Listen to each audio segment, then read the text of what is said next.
नमस्कार, एनडीटीवी राजस्थान देख रहे हैं आप। मैं हूं आपके साथ मनीष शर्मा। क्योंकि आज अयोध्या नया अध्याय लिखने जा रहा है, ऐसे में एनडीटीवी पर प्राण प्रतिष्ठा की महाकवरेज लगातार जारी रहेगी। राम राम की गूंज क्योंकि सुनाई दे रही है देश भर में, और सदियों का जो इंतजार किया जा रहा था, यानी कि 500 साल से जो इंतजार कर रहे थे, वो इंतजार आज खत्म होता हुआ इस रूप में नजर आ रहा है कि आज अयोध्या में राम लला की जाएगी प्राण प्रतिष्ठा। भक्तों का मेला लगातार लगा हुआ है और कुछ घड़ी का इंतजार अब बाकी है जब प्राण प्रतिष्ठा आज की जाएगी। पूरा हिंदुस्तान राममय हो चला है और अयोध्या में महानुष्ठान का कार्यक्रम भी लगातार जारी है। तो आखिर कुछ घंटों का इंतजार रह चुका है। रामलला मंदिर में आज विराजमान हो जाएंगे। रामलला की प्राण प्रतिष्ठा के लिए 12:29 का शुभ मुहूर्त चुना गया है और प्राण प्रतिष्ठा का अनुष्ठान 12:29 से 12:30 तक चलेगा, यानी करीब 84 सेकंड में होगी प्राण प्रतिष्ठा। प्राण प्रतिष्ठा के मौके पर गर्भगृह में प्रधानमंत्री नरेंद्र मोदी, राष्ट्रीय स्वयं सेवक संघ के सर संघचालक मोहन भागवत, उत्तर प्रदेश के राज्यपाल यहां आनंदीबेन पटेल, उत्तर प्रदेश के मुख्यमंत्री योगी आदित्यनाथ की मौजूदगी रहेगी। तो कार्यक्रम में शामिल होने के लिए देश और दुनिया के हजारों वीवीआईपी अयोध्या पहुंच चुके हैं। करीब 7,000 गणमान्य अयोध्या में हो रहे इस कार्यक्रम में आज शामिल होने वाले हैं। तो कार्यक्रम पूरा हो चुका है। लोगों को और यहाँ पर आम लोगों को दर्शन यहाँ पर कराया जाएगा। ट्रस्ट के अनुसार समारोह में सभी प्रक्रियाओं को सही तरीके से पालन करने के लिए 121 आचार्य यहाँ पर मौजूद होंगे। श्री गणेश्वर शास्त्री सभी प्रक्रियाओं की निगरानी और दिशा निर्देश करेंगे। तो क्या पूरा कार्यक्रम रखा गया है, ग्राफिक्स के माध्यम से हम आपके सामने एक एक करके पूरी जानकारी यहां पर रख रहे हैं।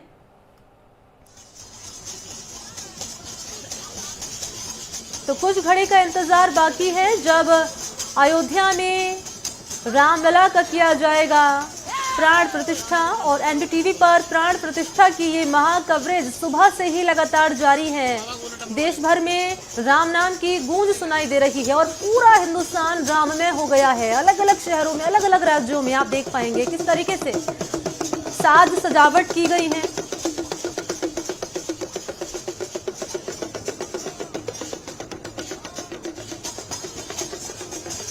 और इस वक्त हमारे साथ मौजूद है बातचीत करने के लिए बीजेपी से प्रवक्ता हैं चेतन राजपुरोहित जी, और इसके अलावा विश्व हिंदू परिषद से प्रवक्ता हैं अमितोष प्रतीक जी।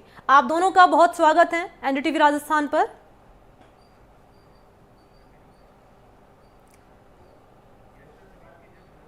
और पहले हम लिए चलते हैं यहाँ पर चेतन राजपुरोहित जी, जो कि प्रवक्ता हैं बीजेपी के।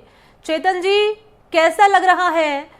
इतना लंबा इंतजार हिंदुस्तान वासियों ने किया और वो इंतजार आज खत्म होता हुआ इस रूप में नजर आ रहा है कि आज दोपहर में 12:29 पर रामलला की प्राण प्रतिष्ठा कर दी जाएगी। सबसे पहले तो मैं बधाई देना चाहता हूं पूरे देश को, उन लाखों लाख कार्यकर्ताओं को, उन कार सेवकों को, उन लोगों को भी मैं नमन करना चाहता हूं जिन्होंने शहीद हुए हैं इस पूरे अयोध्या मामले के अंदर, चाहे कार सेवक हो, चाहे हमारे कार्यकर्ता हो, और उन नेताओं की, उन संतों की तपस्या जिन्होंने 500 साल तक इस जो एक कलंक का प्रतीक था उसको मिटाने में लग गई। ये देश का दुर्भाग्य कहूंगा मैं कि पिछले 70 साल तक जो सरकारें रही थी उन्होंने नहीं बनाया, नहीं बनने दिया और राम का विरोध किया। आज मैं बहुत भावुक हूं। भावुक इसलिए हूं कि ये तपस्या हमारे संतों की, हमारे ऋषि मुनियों की, हमारे नेताओं की, वीएचपी के कार्यकर्ताओं की, वीएचपी के नेताओं की, जिन्होंने इसको नींव से लेकर यहाँ तक पहुंचाने में एक योगदान किया है, उनको ये देश कभी नहीं भुला सकता। ये आज बड़ा सौभाग्य के दिन है उन राम सेवकों के लिए। और राम सेवक गांव गांव, ढाणी ढाणी में जिस प्रकार का उत्साह मैं पूरे हिंदुस्तान के अंदर देख रहा हूं, ये अकल्पनीय है। ऐसी उम्मीद संतों ने की थी, कार सेवकों ने अपने बलिदान दे दिया। रामलला के स्थापना का इंतजार करते करते बहुत से हमारे कार्यकर्ता, बहुत से हमारे नेता इस दुनिया से विदा हो गए। इस घड़ी को देखने के लिए आज वो नहीं है। मैं उन सबको नमन करते हुए अपनी बात को कहता हूं। और सबसे ज्यादा धन्यवाद वर्तमान प्रधानमंत्री जी, वर्तमान नेतृत्व प्रदेश का, वर्तमान वीएचपी का नेतृत्व, वर्तमान जो भी संगठन, जो भी कार्यकर्ता, लाखों लाख कार्यकर्ता जिन्होंने इस आंदोलन को गति दी, बलिदान दिया, निभाया, और आज एक गर्व का दिन आया भारत के इतिहास में, जब रामलला का मंदिर में स्थापना हो रहा है। और मैं पहले भी कहा था, मैं आज बहुत भावुक हूं इस क्षण को देखने के लिए, और पूरा देश आज गर्व महसूस कर रहा है। मैं बार बार निवेदन करता हूं कि वो लोग जो आज भी वर्तमान में भी अपने पाप धोने का एक समय मिला था, भगवान ने उनको एक समय दिया था अपना पाप धोने के लिए, लेकिन वो पाप उनका धुल नहीं पाएगा आज, क्योंकि उन्होंने अभी भी वो उसी नीति पे चल रहे हैं जिस नीति से 65 साल तक उन्होंने इसी हिंदुस्तान के अंदर राज किया था। और एक कलंक का प्रतीक था, एक ढांचा, जिसको गिराने में इतना बड़ा आंदोलन, इतना बलिदान, इतने शहीद होना, ये बड़ा दुख का विषय है। लेकिन साथ में आज के दिन में ऐसी कोई बात नहीं करूंगा, क्योंकि आज जो दिन है वो खुशी का दिन है, गर्व का दिन है, और हम लोगों के लिए प्रेरणादायक दिन है। इस दिन को हम कभी नहीं भुला पाएंगे जीवन में। आज के दिन को हमारे रामलला विराजमान हो रहे हैं और पूरे देश में उत्साह की लहर है। और जिस प्रकार से मैं गांव में कल रात को देख रहा था, सोशल मीडिया प्लेटफॉर्म पर मैं देख रहा था, तो गांवों के अंदर जिस प्रकार की सजावट की गई है, जिस प्रकार से प्रभात फेरियां निकाल जा रही है, जिस प्रकार से कलश यात्राएं निकाली जा रही है, महिलाएं, बच्चे, पुरुष, एक जैसा लगता है जिससे पूरा देश एक सूत्र के अंदर आज खड़ा है। उत्तर से दक्षिण तक और पूर्व से पश्चिम तक पूरा देश आज राम में है। और मैं सबको बधाई और शुभकामना भी देता हूं, और मैं उम्मीद करता हूं कि इस देश की जनता जो 500 साल तक जो इंतजार था, वो इंतजार आज खत्म होने को आया है। और सभी का धन्यवाद, सभी का आभार।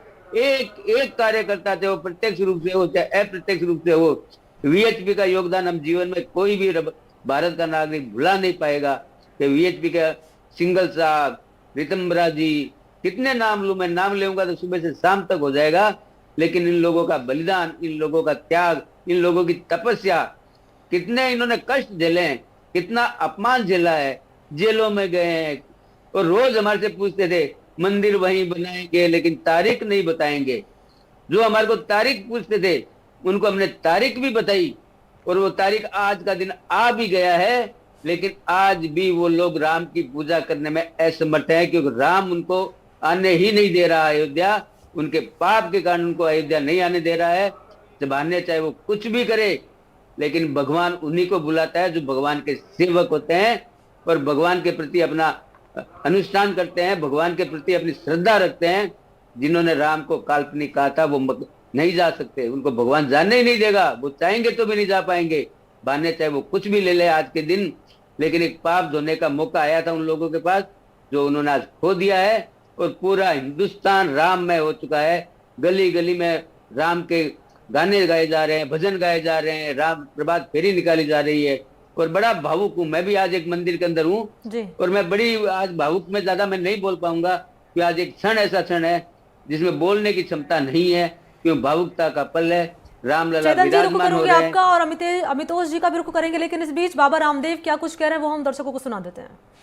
सत्य सनातन वैदिक धर्म की जय हो। धन्यवाद धन्यवाद।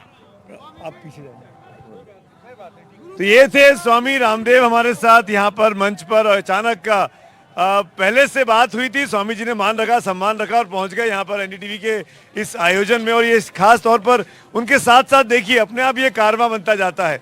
स्वामी जी आते हैं, कहाँ से आए हैं, कहाँ से आए हैं? जोधपुर राजस्थान से। मैं चंद्रम, हम हरियाणा कुरुक्षेत्र से आए। हम यूपी कानपुर से आए हैं। भोपाल से आए हैं। भोपाल से आए, आप कहाँ से? हम बिहार से आए हैं। ये देखिए पूरा हिंदुस्तान, मिनी हिंदुस्तान यहाँ मौजूद है। क्या कहना चाहिए? सफेद हरियाणा आज बड़ा उत्सव है भगवान श्री राम जी का, कई सालों बाद। सरयू में डुबकी लगाई कि नहीं? बिल्कुल लगाई, सुबह 4 बजते ही लगाई थी। ये देखिए, ये तस्वीर देखिए, ये प्रभु श्री हनुमान के चरण छूती हुई माता जी। ये तस्वीर, ये है मान सम्मान प्रभु का, ये है आस्था, ये है निष्ठा। ये आप कुछ कहना चाहेंगे?